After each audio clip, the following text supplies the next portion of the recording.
Owayesakuba nguSodolophu wesixeko saseRhawutini noyinkokheli yombutho iPeople's Dialogue uMnumzana Herman Mashaba uvule ityala emangalela iofisi yomkhuseli woluntu okulandela ukuthutyeleziswa kumajelo endaba ingxelo equlathe uphando oluqukunjelwe yileOfisi ngazityholo atyatyekwa zona mayelana nokutyumba kwakhe wayesakuba inhloko yamapolisa omasipala waseRhawutini uMnumzana David Tembe.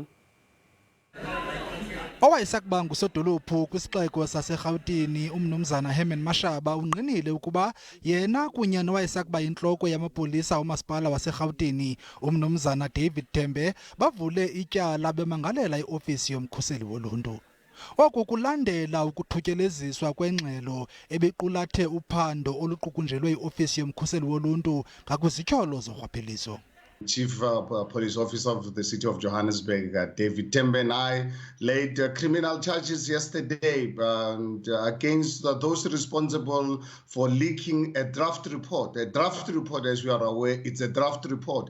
And the Public Protectors Act, Section 11 thereof, it's really very, very clear around this, that you cannot tarnish someone on the basis of a draft report. Uthi ukuthutyeleziswa kwale ngxelo kukuzama nje ukuphazamisa ukusungula kwakhe ngokusesikweni incwadi yakhe ethi The Accidental Mayor. Uthi iofisi yomkhuseli woluntu irhuqele eludakeni igama lakhe.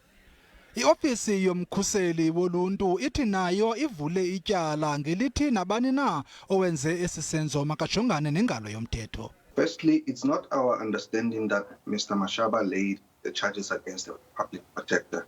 He has made it clear who he suspects of having leaked that report if you were to review weekend newspapers.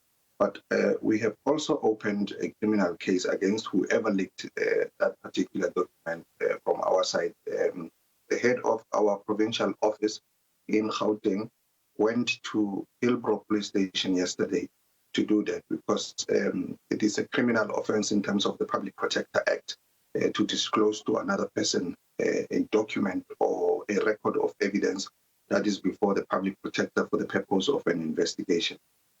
Isithethi seofisi yomkhuseli woluntu sithi basaqhuba nophando.